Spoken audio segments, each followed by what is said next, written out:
Ça fait 1 an que les fans de Pokémon l'attendent. Pokémon Let's Go est enfin disponible sur Nintendo Switch.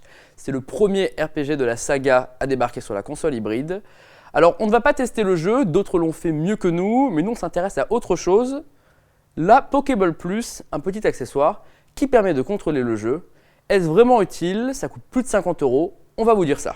Quand on a vu la Pokéball Plus pour la première fois, on s'est dit encore un gadget que Nintendo va nous vendre seulement pour faire de l'argent. Bah ouais, mais c'est cool.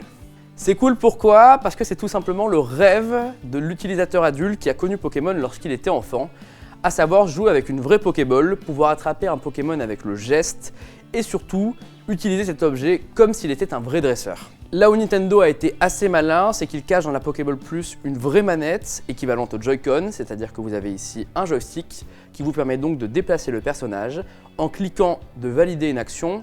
Bref, si vous utilisez la Pokéball Plus comme accessoire de navigation, pas besoin de Joy-Con, c'est la seule manette dont vous aurez besoin pour jouer à Pokémon Let's Go. Mais là où Nintendo a été particulièrement intelligent, c'est que la Pokéball Plus n'est pas juste une Joy-Con ronde, elle apporte aussi son lot de nouveautés.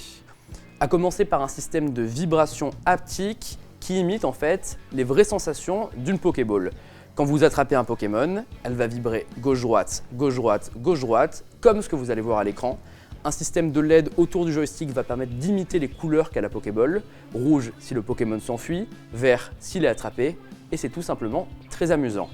Autre bonne idée, il y a un haut-parleur à l'intérieur de la manette. On peut donc entendre de la musique, des bruits de navigation ou le bruit du Pokémon que l'on vient juste d'attraper. L'autre particularité de la Pokéball Plus, elle vous permet d'emporter un Pokémon avec vous.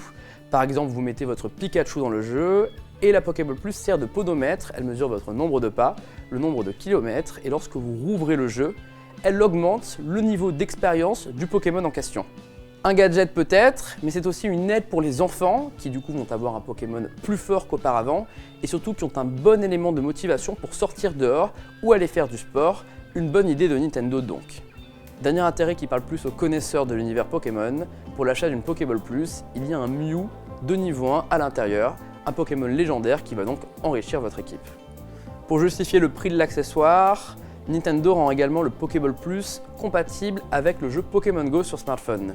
Connecté à votre appareil, la Pokéball va vibrer dès qu'un Pokémon est dans le coin et vous pouvez tenter de l'attraper aléatoirement en cliquant sur le joystick. Est-ce que c'est bien? Non, on va être directement clair, ça ne fonctionne que très mal, la connexion Bluetooth est très aléatoire et on trouve ça vraiment inutile de jouer à Pokémon Go sans voir le Pokémon qu'on va attraper. Bref, c'est juste un gadget. Faut-il acheter la Pokéball Plus avec Pokémon Let's Go? Eh bien nous sommes assez partagés, tout simplement parce qu'à 55 €, l'accessoire est quand même très cher.